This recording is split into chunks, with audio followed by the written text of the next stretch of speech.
there's a lot of people in this room that have worked tirelessly on this case, and some of them are up here, some are in the back, but everybody from our forensic pathologists to our forensics folks to our investigators, patrol staff. There's a lot of people in the room that helped with this case, and I just want to acknowledge them. I also want to express my condolences again to the Atre family. And when this case occurred on October 1st, 2019, we held a number of press conferences, and some time has passed since then. And a family never really gets over this kind of a violent act, this sudden death that occurs to a family member in a violent act. But there's been time for them to heal. And although they will never fully get over it, events like this press conference is going to bring up a lot of feelings for Tushar's family and close friends. And I just want to acknowledge that and apologize, but I think it's important that we put this information out to the media and the community, because this has had such a big impact on the Santa Cruz County community. I also want to touch on the timeline of this case real briefly, because some of the media outlets were not happy with how the timeline of this press conference went. But when we were organizing this very complex case, the intention was to send out some surveillance teams to Southern California and to Michigan on Sunday and Monday, serve arrest warrants and search warrants on Tuesday morning, complete the searches, the interviews, and all the work that goes in behind that type of an event, and then try to get all of our teams back from Michigan and Southern California by Wednesday evening, prepare the case Thursday, and then present this to you on Friday. That was our original timeline. But it didn't quite go as planned, because on Tuesday morning, we had our surveillance team set up on Sunday and Monday. All of that worked fine. Tuesday morning, 8 o'clock Pacific time, we simultaneously served a whole bunch of search warrants, and the media showed up at the search warrant being served in Michigan. They put out a story immediately, and then we started getting phone calls on Tuesday morning when our teams had just made entry into the homes, and they hadn't interviewed suspects yet, they hadn't searched residences, they hadn't collected evidence, they hadn't spoken with witnesses and ancillary people involved with this case. And so we had nothing to provide you, and so we put out a very brief press release announcing that we would hold a press conference a day ahead of what we had planned.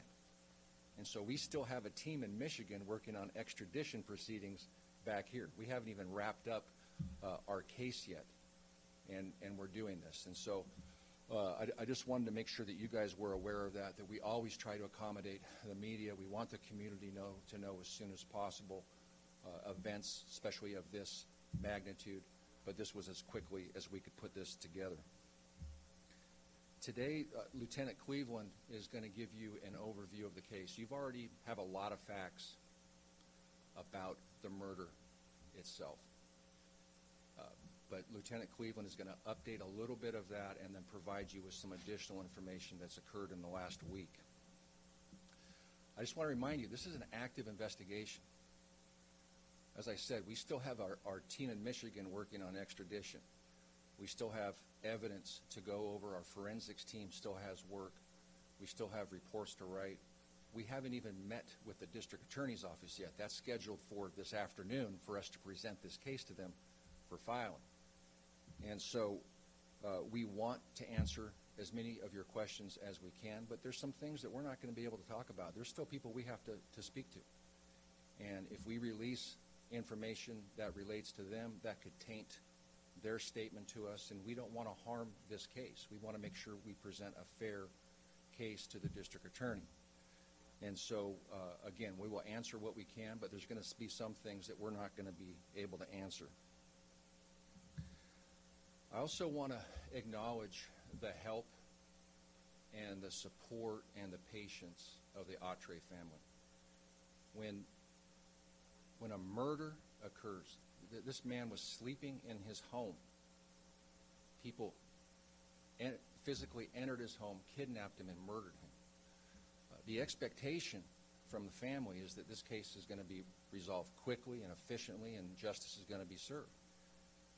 But when you look at the evidence that we had on October 1st and October 2nd, we had a murder scene on Old San Jose Road. We had a home invasion kidnapping scene in Pleasure Point, and we had a really grainy video. That was it. And as it turns out, we had suspects from out of the area. So we had this huge suspect pool that we had to narrow down. And we spent about 3,000 person hours on this case, putting it all together. But I want to thank the Atre family and Tushar's close friends for their patience, because all of those things, all of that processing of evidence, talking to dozens of witnesses, writing 50 or 60 search warrants, executing all of that paperwork takes time. And to throw it on top of that, we're in the middle of a worldwide pandemic. And so that's how we got to here today. But I want to acknowledge the Atre family for their patience. I also want to thank the Los Angeles County Sheriff's Office, particularly their Palmdale and Lancaster stations, the Burbank Police Department, the St. Clair Shores Police Department, and the North Las Vegas Police Department for helping us with facilities, with interview rooms, with transportation, with person power of executing all this work that we did in Southern California, Nevada, and Michigan. Without their help, we couldn't have done this case as efficiently as we did.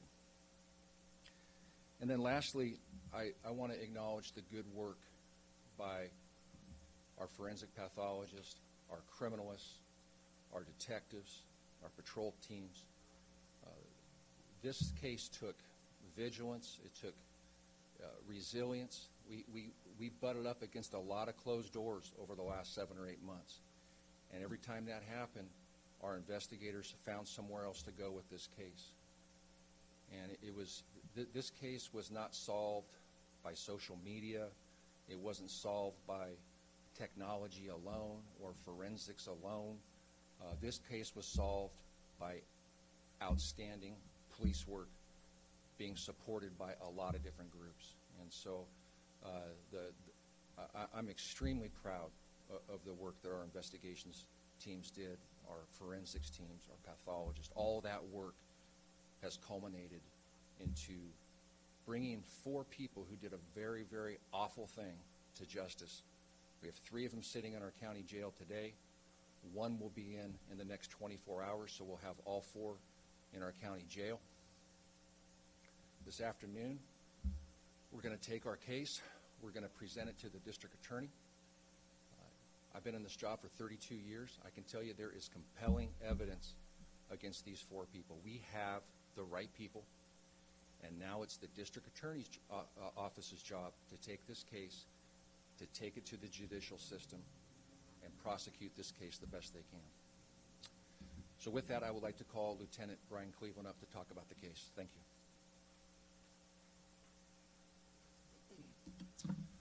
Morning.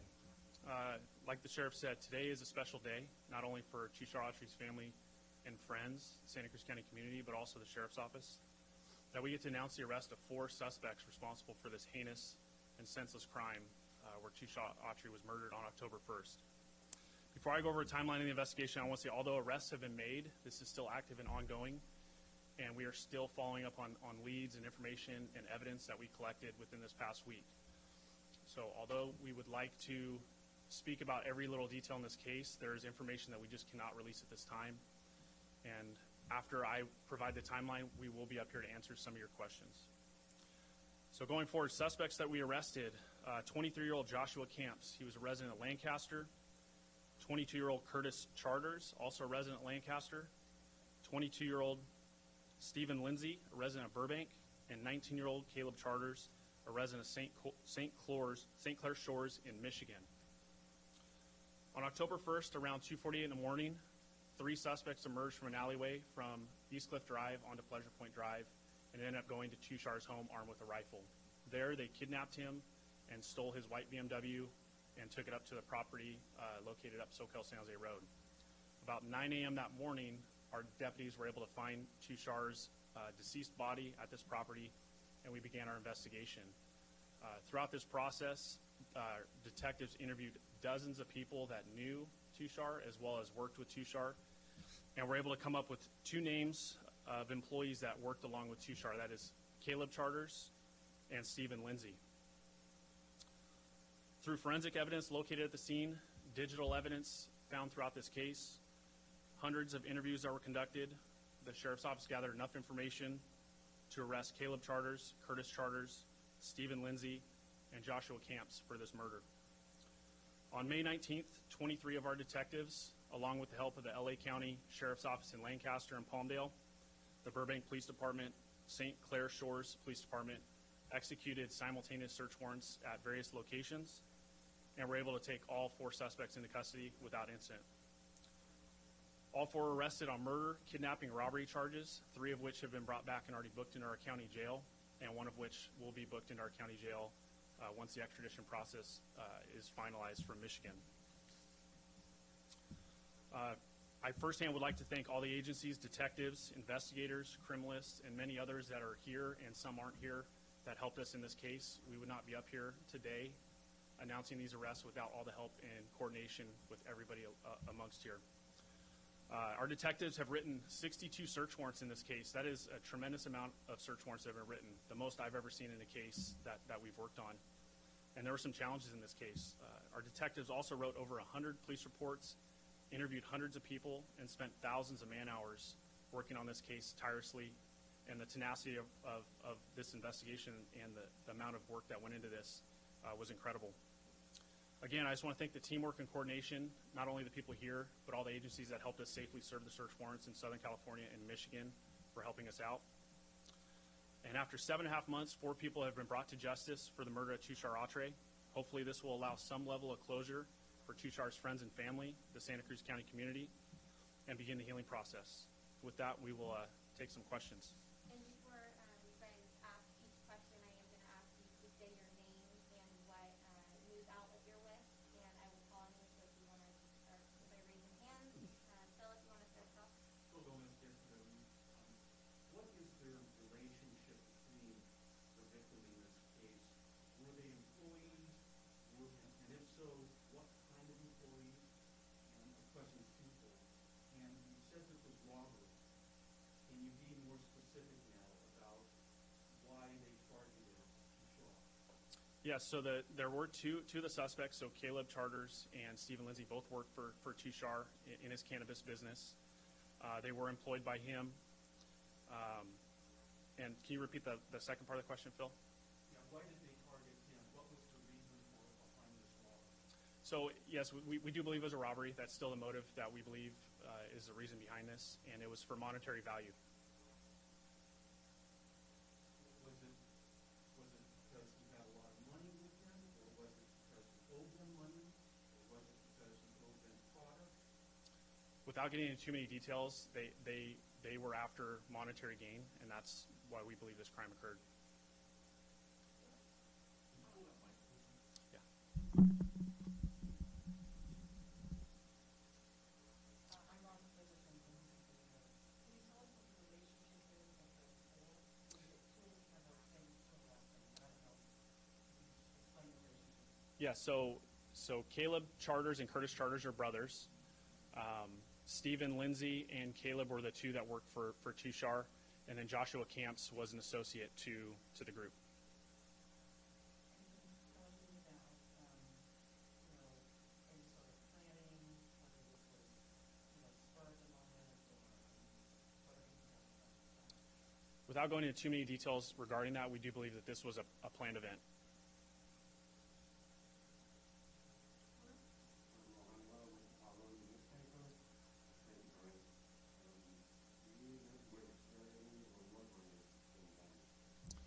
So at this point, no. So like the sheriff said, this is really, just a coordination between detectives, criminalists, DNA, pouring through hours and hours of evidence that has been gathered in this case that was able to lead us the breaks to get where we are today. So at this point, I don't think it came from social media or a tip. It came from just hard work and the tenacity of many people in this room. You on Great PI1. At what point did you identify these four, or at least the first one, as suspects in the case? And then to follow up also, did the surveillance video help at all with identifying them? I'll answer the last one first. It didn't help us in identifying them. Obviously, it helped throughout the investigation once we narrowed down maybe who they were. But as far as early on, no, it didn't assist us too much. Really, these guys came. It was part of the original detective group. We interviewed dozens of people that knew and worked for Tushar. Their names had come up early. And then as we went through the investigation, we gathered more and more information on this group, and we're able to get to where we are today.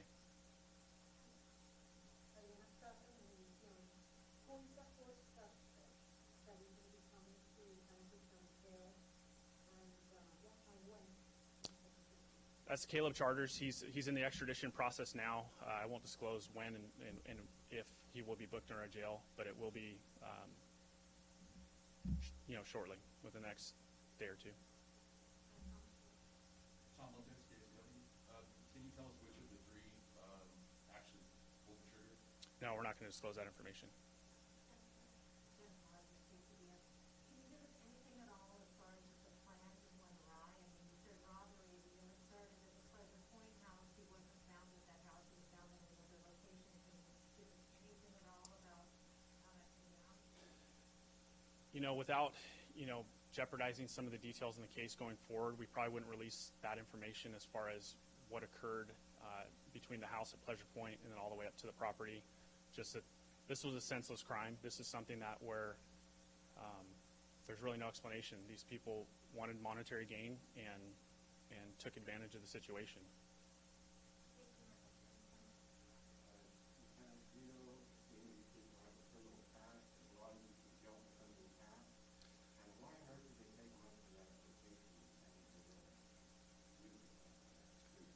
So the criminal history, no, none of these people have criminal history. All four of them, no criminal history, no contacts that we could come across other than very, very minor things. And as far as the property, we did obtain some information about the property up on SoCal San Jose Road, but we're not going to disclose that information just to keep the integrity of the case.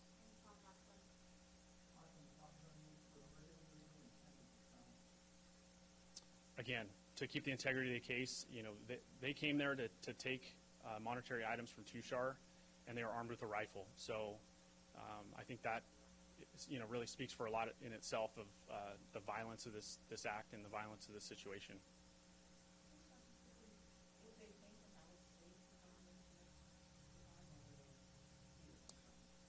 Well, some of them were residents of a different state at the time, and then some were residents of Southern California at the time of the murder.